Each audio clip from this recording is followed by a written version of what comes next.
बताने जा रहे हैं कि आखिर हुआ क्या था। 48 साल पहले ऐसा क्या हुआ था जिस जख्म के निशान आज भी संभल की आत्मा पर हैं।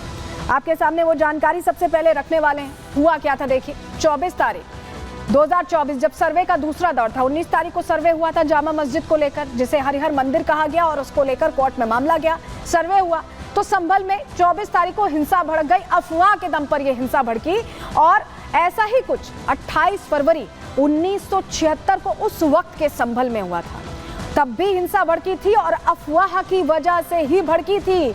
और इस बार जब 24 तारीख को आपने दंगों जैसी तस्वीरें देखी तो 5 मुस्लिमों की मौत हो गई। लेकिन 1976 में 1 महीने तक कर्फ्यू लगाया गया था। इस तरह के हालात हुए थे कि तत्कालीन मुख्यमंत्री को आना पड़ा था और तब जाकर हालात यहाँ पर कहीं ना कहीं नियंत्रित हुए थे। लेकिन क्या हुआ था 1976 और 1978 में? ऐसा क्या हुआ था जिसकी वजह से हिंदू संभल में अल्पसंख्यक हो गए?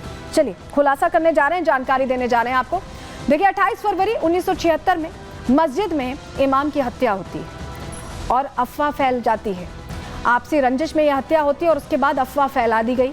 हिंदुओं को हत्या का आरोपी बता दिया गया, लोगों को भड़काया गया, जैसे अभी भड़काया गया था वैसे ही। और संभल में उस वक्त सांप्रदायिक हिंसा बड़े स्तर पर फैल गई। 29 मार्च को क्या हुआ 1978 को? ये 2 साल हैं जो कहीं ना कहीं संभल के लिए दर्दनाक रहे हैं। संभल में सांप्रदायिक हिंसा 1978 में भी 76 की तरह ही फैली। हिंदू परिवारों को उस वक्त टारगेट किया जाने लगा, निशाना बनाया जाने लगा।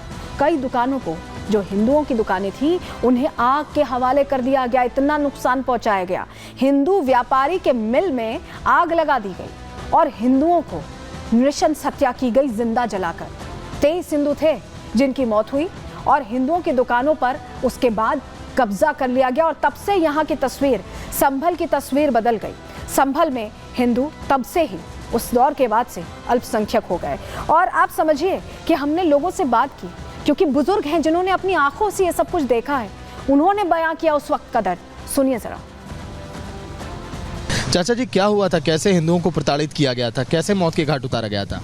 उस वक्त संभल में एक अफवाह फैल गई थी कि वो कोई मुसलमान मारा गया है। उस अफवाह फैलने में सारा बाजार बंद हो गया और एक मुस्लिम की मौत की अफवाह फैली तो उसका रिएक्शन ये हुआ कि नकाशे में 10,000 हज़ार की भीड़ इकट्ठा हो गई और बाज़ार में भगदड़ मच गई।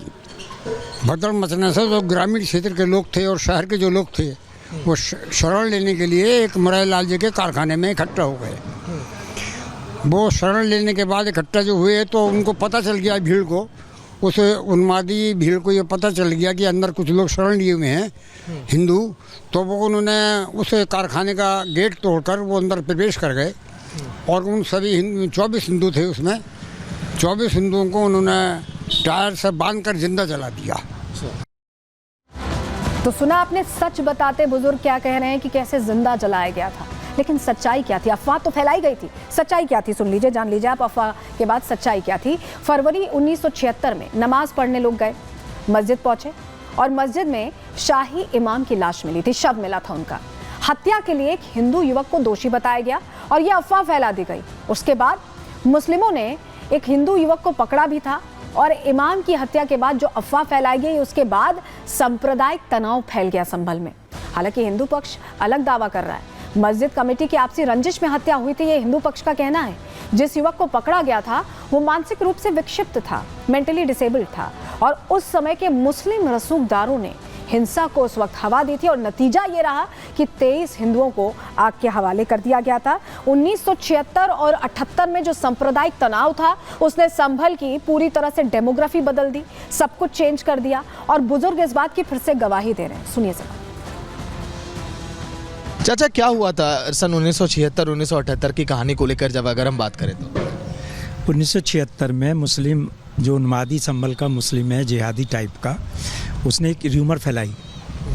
इनका मस्जिद का कमेटी का आपस का झगड़ा था। उस झगड़े में इन्होंने र्यूमर फैलाई कि हिंदू वर्ग शिवरात्रि पे हिंदू वर्ग जल चढ़ाने आया है और एक विचित्र राजकुमार सैनी था, उसको अरेस्ट करा दिया और अव्वा शहर में मौलवी मारा गया था। बाद में पुलिस जांच से पता चला कि मौलवी आपस के झगड़ा था। लेकिन उस अफवाह में इन्होंने भीड़ इकट्ठी करके ततारी और मंजर ने नेतृत्व करके भीड़ को पहले हमारे सूरजकुंड एक प्रसिद्ध तीर्थ है, उस मंदिर पे है, उसको मूर्तियाँ खंडित करी, फिर मानस मंदिर में खंडित करी, फिर हिंदू मोहल्लों पे अटैक किया, फिर हिंदू ने खुद प्रोटेस्ट किया। प्रशासन का सहयोग कम था उस समय। तो संभल में ये जो अफवाह फैलाने का इतिहास 1976-78 से लेकर आज भी जारी है। आज भी देखिए आप 24 तारीख को कैसे हिंसा हुई, पूरी कहानी जरा आपको इस रिपोर्ट में समझाते हैं।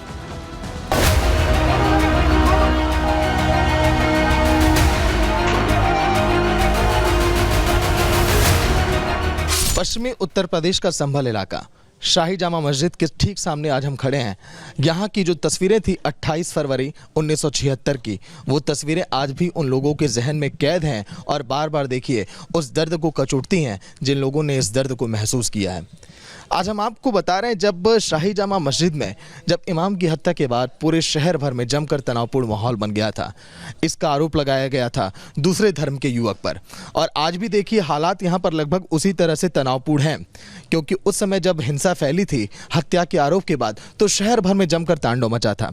यहाँ पर कई जगहों पर आगजनी की गई, कई गाड़ियों में आग लगा दी गई, कई गाड़ियों में तोड़फोड़ की गई, यही नहीं कई लोगों को जिंदा जला तक दिया गया था।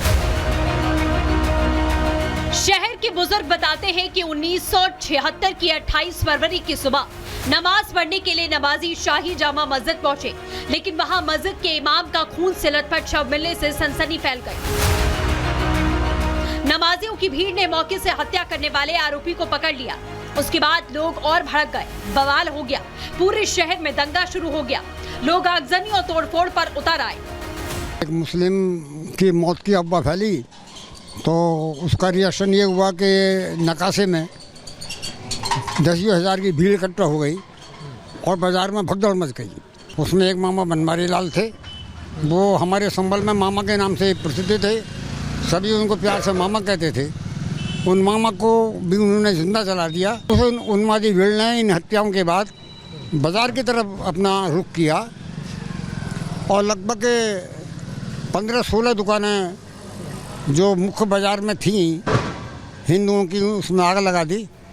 अब आपको संभल का वो बाजार भी दिखाते हैं जो इस नरसंहार का गवाह बना, जिसकी गलियां, दुकानें नफरत की आग में लाल हो गई। तो संभल के देखिए उसी बाजार में हम खड़े हैं जहां पर कहा जाता है कि सन 1976 में नरसंहार किया गया, जिसमें लगभग 15 से 20 लोगों की जान चली गई थी। सन 1978 में भी 25 लोगों की जान चली गई थी। हमारे अगर बात करें पास में देखिए इन्हीं गलियों में यहाँ पर एक फैक्ट्री भी है। कहा जाता है कि उन फैक्ट्री के जो गेट है, लोहे की गेट को ट्रैक्टर से तोड़ दिया गया। उस गेट को तोड़ने के बाद जब अंदर जो है मुस्लिमों ने दाखिला लिया और कई सारे हिंदुओं को जिंदा जला दिया गया था, कैरोसिन डालकर, यही नहीं टायर जलाकर उनको मौत के हवाले कर दिया गया। जब बाद में जब पता चला, जब वहाँ के दरवाजे को देखा गया अंदर जाकर, तो उसमें से कई सारी लाशें बरामद हुई। यही नहीं, एक लकड़ी की गोदाम भी आप पास में हुआ करती थी, उस गोदाम के अंदर से भी 4 लाशें बरामद हुई। ऐसे में जब यहाँ के तत्कालीन डीएम थे, जब लगातार जांच की गई तो पता चला कि हत्या के पूरे आरोप और जो सांप्रदायिक हिंसा सन 1976 में भड़की, उन पर ये पूरे आरोप लगे और बाद में रिपोर्ट तैयार की गई और एक्शन लिया गया। लेकिन आज भी देखिए ऐसा नहीं लगता कि यहाँ पर हालात वैसे नहीं बन सकते हैं, क्योंकि जिस तरह से यहाँ से लगातार हिंदुओं की आबादी कम हो रही है, हिंदुओं में डर का माहौल आज भी लगातार बरकरार है।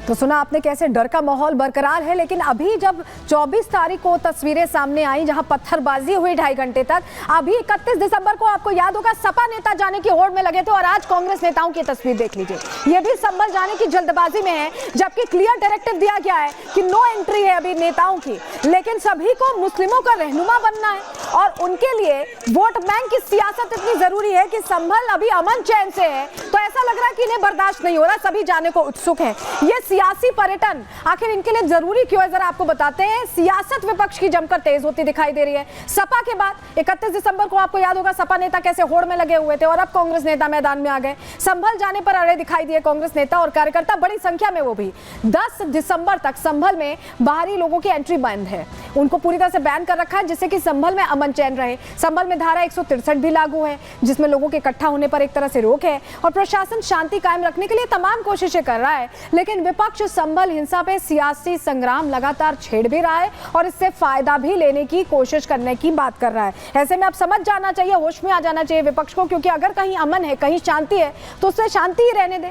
उसमें कहीं ना कहीं सियासत के जरिए अपने वोट बैंक साधने की कोशिश ना करें तो अच्छा होगा। संबंध पहले ही बहुत जल चुका है।